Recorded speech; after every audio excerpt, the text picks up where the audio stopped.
నమస్తే అండి. సిబిఐ ప్రత్యేక కోర్టు రౌస్ అవెన్యూ కోర్టు ఇచ్చిన తీర్పును గమనించిన తర్వాత అసలు సిబిఐ దర్యాప్తు సంస్థ మీదే ప్రతి ఒక్కరికి అనుమానాలున్నాయి.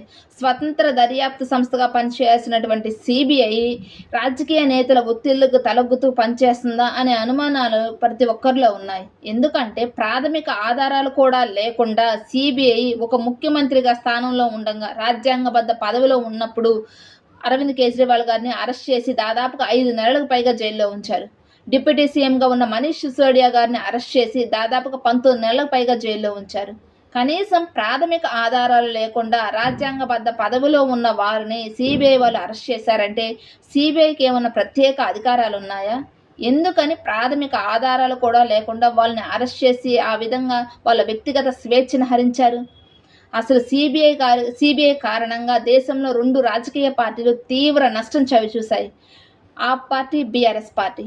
ఆప్ పార్టీ మొన్న జరిగిన అసెంబ్లీ ఎలక్షన్స్లో ఢిల్లీలో ఏ విధంగా నష్టపోయిందంటే ఆ పార్టీ అధినేత మీదే అవినీతి కేసులు ఉన్నాయి అంటే ప్రజల్లో ఆ పార్టీ మీద ఎంత చులకన భావం ఏర్పడి ఉంటుంది. ఇప్పుడు ఆ నష్టం పూడ్చుకోవాలి అంటే ఆ పార్టీకి చాలా సమయం పడుతుంది. ఇప్పుడు సిబిఐ కారణంగా ఆప్ పార్టీ మొన్న జరిగిన అసెంబ్లీ ఎలక్షన్స్లో ఓడిపోయింది కదా.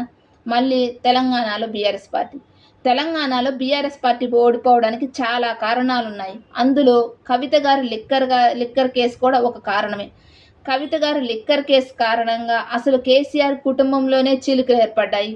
ముఖ్యంగా బీఆర్ఎస్ పార్టీ నుంచి కవిత గారు బయటకు వచ్చారు. ఇప్పుడు బీఆర్ఎస్ పార్టీ మీద మరియు కేటీఆర్ గారి మీద, హరీష్ రావు గారి మీద, కేసీఆర్ గారి మీద కవిత గారు ఆరోపణలు చేస్తున్నారు.